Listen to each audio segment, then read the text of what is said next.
this is really similar to what we just talked about with the area between curves, but we're talking about an enclosed area. So the biggest difference here is there's usually going to be a little bit less information given to you in the problem, and you're going to have to figure out on what interval the problem is talking about.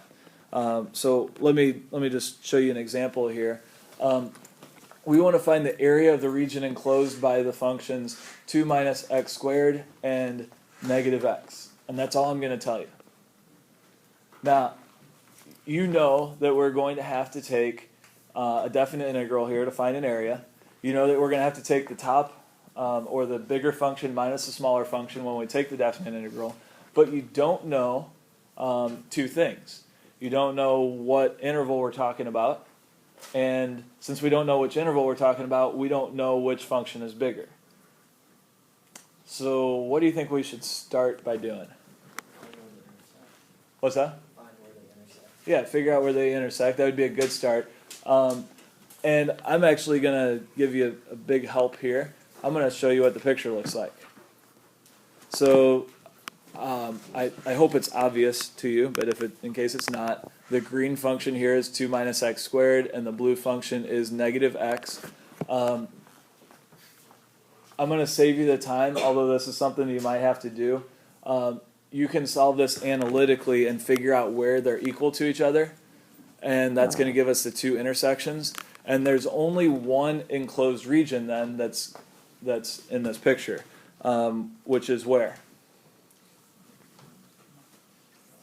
Okay, I think that's just kind of an obvious question, so I'm going to tell you. It's that region right there.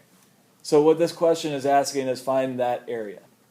I will ask you to do this without a calculator, so you should be able to figure out where they intersect. How would you figure that out? Set them equal to each other, so you'd have 2 minus x squared equals negative x.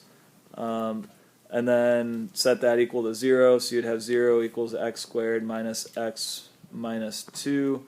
And factor that, you get x minus 2, x plus 1. So they're going to intersect at x equals 2 and x equals negative 1. Okay, that's freshman year stuff, right?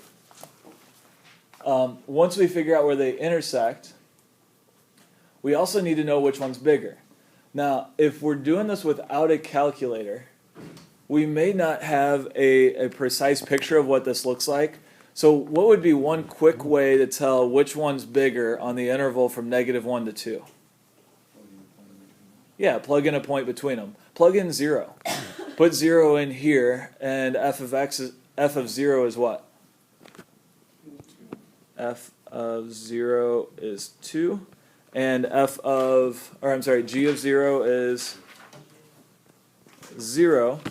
And can anybody tell me why, on the entire interval, f of x must be greater than g of x? Because it is at this point. Both of them are continuous, and they only intersect twice. They intersect at these 2 points. So by the intermediate value theorem, you guys remember that? By the intermediate value theorem, Joe was exactly right. The green function can't get below the blue function without intersecting it. And since this is the only intersection here, it has to be greater than the blue function over that entire interval. So we know that f of x is bigger than g of x on this interval. So there's just one last thing to do. We need to set up an integral and solve it to find that area. Anybody want to set it up for me?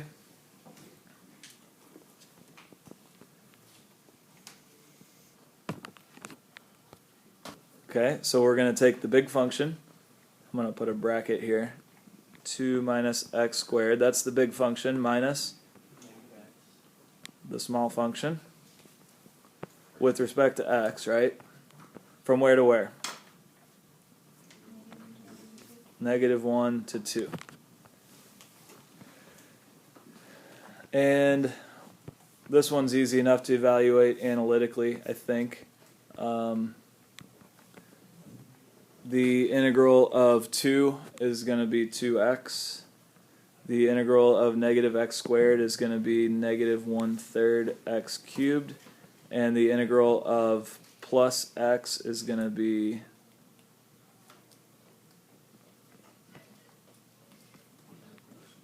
1/2 x squared.